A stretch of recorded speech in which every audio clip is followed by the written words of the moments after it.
When tragedy strikes in an American city with a disastrous hotel fire, we are shocked and horrified. Before this blaze was extinguished, 52 people had lost their lives.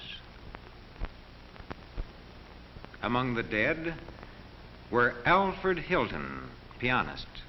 Audiences lost the inspiration and pleasure that a fine musician can give. John Bright, machinist. Industry lost the productive power of a skilled workman. Jane Edwards, housewife.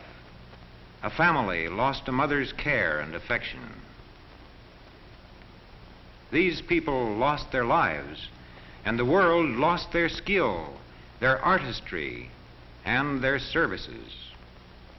Fires and other catastrophes are dramatic events which attract wide attention. But we ignore the less spectacular but continuous wastage and erosion of our population. Every day we are tragically wasting our human resources by failure to provide for healthful and effective living. Wastage of human resources occurs at all age levels, but infancy is an especially hazardous period. In a single year, the United States has recorded over 60,000 infant deaths in the first month of life. In the next 11 months of life, over 40,000 more infant deaths. Adding the number of stillbirths would bring the figure to over 180,000. These infant deaths could be cut in half if the available health and medical knowledge bearing on infant and prenatal care were widely applied. Next to infancy, childhood is the most hazardous period of life. In these years, children are exposed to many dangers of the physical environment. These dangers cause by far the greatest number of deaths in the childhood years. Accidents like this that kill and cripple thousands of children every year are caused by carelessness and inadequate safety precautions. They are almost all preventable, and so are diseases like pneumonia and influenza, which also take a heavy toll in sickness and death among this age group. Most of these losses, too, could be avoided by early use of preventive measures and better medical care. And various diseases which attack growing children and hamper their normal development. Their childhood is robbed of happiness and blighted by physical disaster.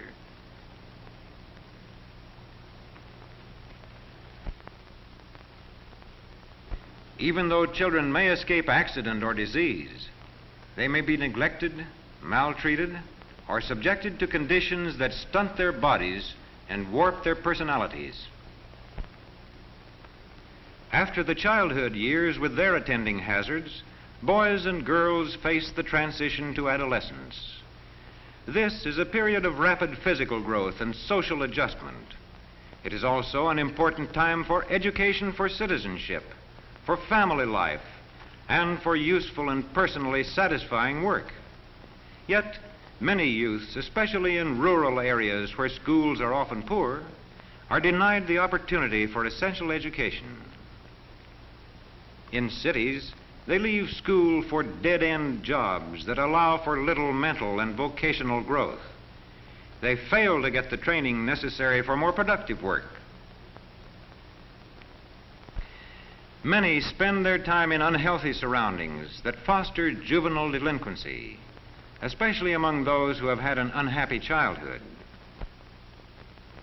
This is an inexcusable waste of our most valuable resource. That might do it. The records of our juvenile courts all plainly show how widespread is this tragic waste of youth. This wastage could be prevented by more adequate provision for the basic needs of youth.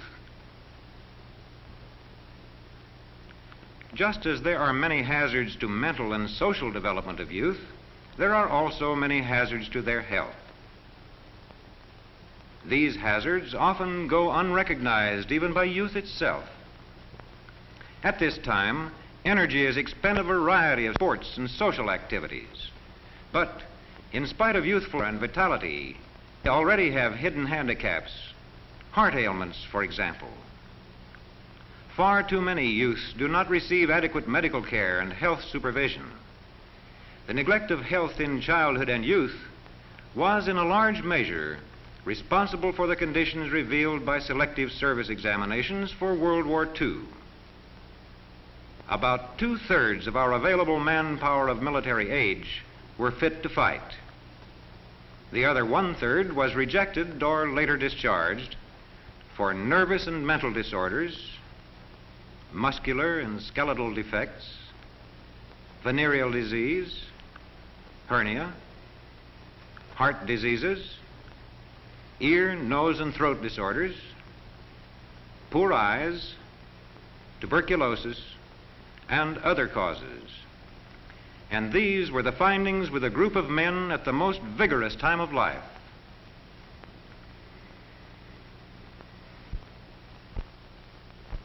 The middle years of life should be the most productive years, on farm, in mill and factory.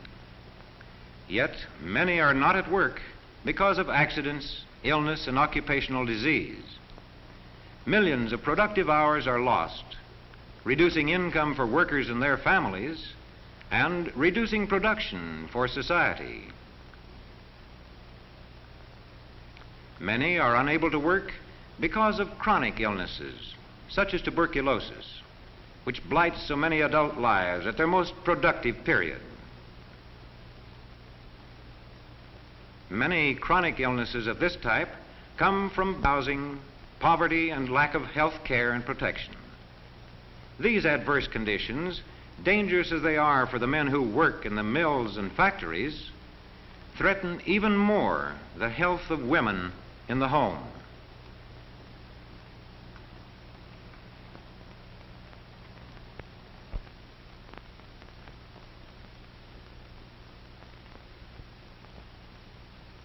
Medical science has greatly reduced the dangers to mothers, but wider application of medical knowledge on prenatal and obstetrical care is necessary if we are to give adequate protection to all our families. While the energies and skills of a nation's people are its vital resources, often they are wasted by unemployment and involuntary idleness. This not only deprives society of services, but also robs workers of income needed for their families and undermines their self-confidence. Further wastage of skills and energies takes place in old age. In these years, too, the continuing wastes of life and vitality present a serious problem. Many old people are victims of accidents that cripple or chronic diseases that bring handicaps, impairments, and unhappiness. Still others vainly seek work because of their need for an income and their desire to be useful. With no work to do and no recognized place or real interest in living, the aged often spend their last years in bitterness and unhappiness. Many men and women at all ages are confined in institutions, in reformatories, and in prisons. In these ways, too, a large part of our population is being wasted.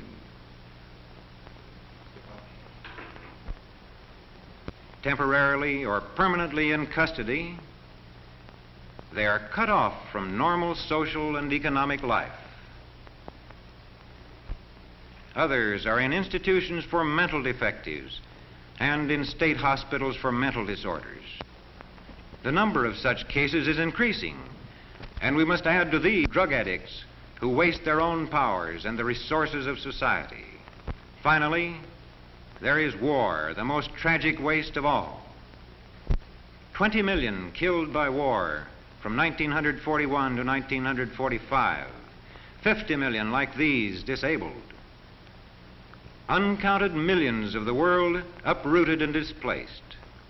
This wastage of the world's human resources by war need not occur again. One of the most cherished documents of our democracy proclaims the inalienable rights of all men to life, liberty, and the pursuit of happiness. What a challenge to every one of us